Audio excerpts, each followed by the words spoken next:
Ball hog, foul dog, ISO god, MVP trophy, no championship squad. One night he's unstoppable, next night he's unwatchable. Same player, different story every week. But one thing's for sure, you better keep your popcorn ready and your ass glued to that seat, because this is the curious case of James Harden. So let's kick it off like ninjas, Kaznazin, starting at OKC. Harden was the third option behind KD and Russ. And let's face it, he was never supposed to be that guy in that particular system. He actually ranked 4th on his team in field goal attempts at 10.1 per game. He was a connector, not a main scorer. But then Harden would win 6th Man of the Year, and the way that he won matters. 16.8 points per game on 49% shooting, 3.7 assists in 31 minutes off the bench. He actually had more assists in 62 games than he had in a full 82-game season the year before. He wasn't chucking up shots, he was making the right read every time. But then there was the 2012 NBA Finals, which at some level was the beginning of the choker whispers. He only averaged 12.4 points on 37% shooting versus Miami, which was a major fall off from the regular season. But the reality was he was 22 as the third option against the Heat's defense, and somehow the label stuck anyway. The scouting report tightened, the Heat targeted him, and as the third option he didn't have the reps or the role to adjust. And when KD and Russ needed help, nobody looked at the 22-year-old 6th man to bail them out. But unfortunately, the choker label would stick anyway, and actually eventually would have him bounced out of the building. The Thunder offered him a $54 million extension, but only gave him 1 hour to decide. He asked for more time, but they traded him the same day, and Houston would sign him to an $80 million deal. The gap was $26 million, but the real reason was a Serge Ibaka extension handcuffed him. And it's also worth mentioning, the Rockets scouting report that led to the trade specifically cited his ability to read defenses and make the right read, and not his scoring upside. Houston believed he was a point guard trapped in a shooting guard's body. Kevin Durant would also later say, interestingly enough, if I could redo it, I would pressure ownership into paying the luxury tax to keep Harden. The players wanted a dynasty, and the front office and Sam Presti said no. With the trade to Houston, this is where Harden's career would take a turn. Dan Antonio and Morey gave him the keys, and it's not necessarily because Harden asked for them. Morey Ball Analytics had determined that his ISO was literally the most efficient play in basketball at the time, leading to the Rockets building an entire system around him. Layups, free throws, and trees. The shot distribution was 30% at the rim and 48% from 3, essentially no mid-range.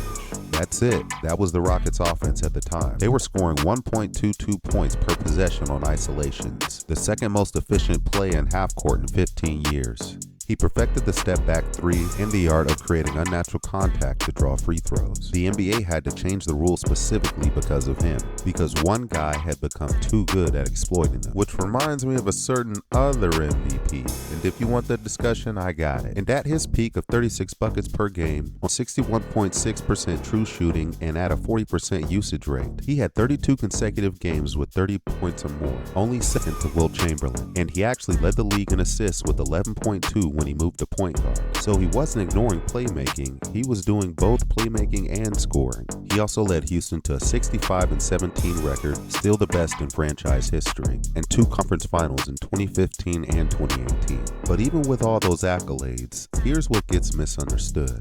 He didn't average 36 because that's who James Harden was. It started out of necessity. Houston lost Ariza and Mute and started 11-14, and Harden averaged nearly 40 buckets for 2 months just to drag them back into connection. While most players couldn't carry that load for 1 month, he did it for a decade. And the system that made him great also created the standard that he could never escape. And there's a major piece that a lot of people miss when it comes to players' careers, because Houston was actually up 3-2 on the Warriors, a team we call an NBA dynasty.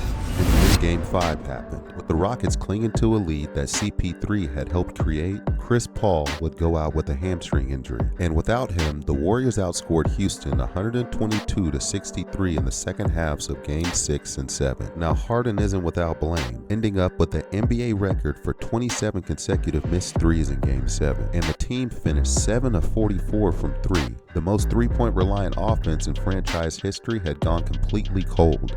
And in the playoffs, when the game slows to a crawl and every three-point is defended like a jailbreak, the mid-range jumper becomes the ultimate equalizer. The math changes and Morey Ball didn't have an answer for it, and the players who can consistently knock down that 15-footer becomes the one holding the trophy. The collapse was a historic team-wide failure and failure of coaching, not just all on Harden. Think about everything that went wrong simultaneously. Your second best player tears his hamstring, your best player hits a historic cold streak, and you're playing one of the greatest dynasties of the modern era. Any one of those things goes differently, and we're having a completely different conversation about James Harden, which is why that thing that gets overlooked when we're talking about players' careers is luck. Sometimes we act as championships are purely a measure of greatness, but the 2018 Rockets were one healthy Chris Paul away from the finals. And that's not a character flaw, it's a hamstring, and that's the entire point. Now, did he have a little bit too much pull in Houston? Sure. But let's not pretend like all superstars haven't done similar. So after all that, and almost tasting a championship multiple times, James Harden made a decision. If he couldn't win as the guy, he was going to stop being the guy. The first move was Brooklyn. KD and Kyrie on paper were the greatest team ever assembled, and it should have worked. But KD's toe over the line in Game 7 and injuries piling up, they only played 16 games together, leading Harden to have to carry again. The 76ers were the same, Embiid down low, Harden as a playmaker, but Embiid couldn't stay healthy, eventually forcing Harden to do Harden things like put on a 45-bucket masterclass for the 76ers in the 2023 Eastern Conference semifinals. And the Clippers, the same situation with Kawhi and Paul George getting injured. And then there was Cleveland. The Cavs had been all in on the roster they assembled, and were eventually going to be facing a cap crunch. They needed to make a push to win it all, and believed he'd be a good fit with Mitchell, and on paper they weren't wrong. Harden averaged 20 buckets, 7.7 assists, and shot 43.5% from 3 in 26 regular season games with Cleveland. But then there was the playoffs. He had another goose egg in Game 7 against the Pistons, which went unnoticed because the Cavs won. But then when the Cavs were up 22 buckets in the fourth quarter of Game 1, Brunson started hunting Harden on every switch, and Cleveland never recovered. At 36, asking Harden to guard Jalen Brunson in isolation is like blaming a car for breaking down after you drove it 200,000 miles. The Cavs got swept, but they also got to the Eastern Conference Finals with the guy who was supposed to be the third option. Which brings me back to the same question that everybody should be asking themselves about Harden, and that's how you evaluate a guy who keeps ending up in situations he was never supposed to be in. James Harden has spent the last 6 years trying to stop being James Harden, and every time he does, his team needs James Harden. But the fact of the matter is, he's 98-89 in career playoff games. That's above 500. He wins more playoff series than he loses. T-Mac never won a playoff series during his entire career, and he's a Hall of Famer, and nobody debates his legacy the same way. Melo is 28-55 in playoffs, never advanced past where Harden went multiple times, and he still doesn't get a choker label because the choker shit isn't about losing, it's about how you lose. Harden's lost to a dynasty in Game 7, that's a tragedy, not a failure. Hell, the nigga gave Houston his best years and is still the all-time leader in threes, triple-doubles, and free throws, and second all-time in points only behind Hakeem. And the reality that people are always going to overlook is that Harden was never supposed to be a scorer. He was a playmaker that got handed an entire offense because the math said so, and the nigga was actually cold enough to actually do it. The system that made him great also created a standard that he could never escape, and every time he tried to be less, the circumstances forced him back into being more. But when you look back at James Harden's career, what do you see?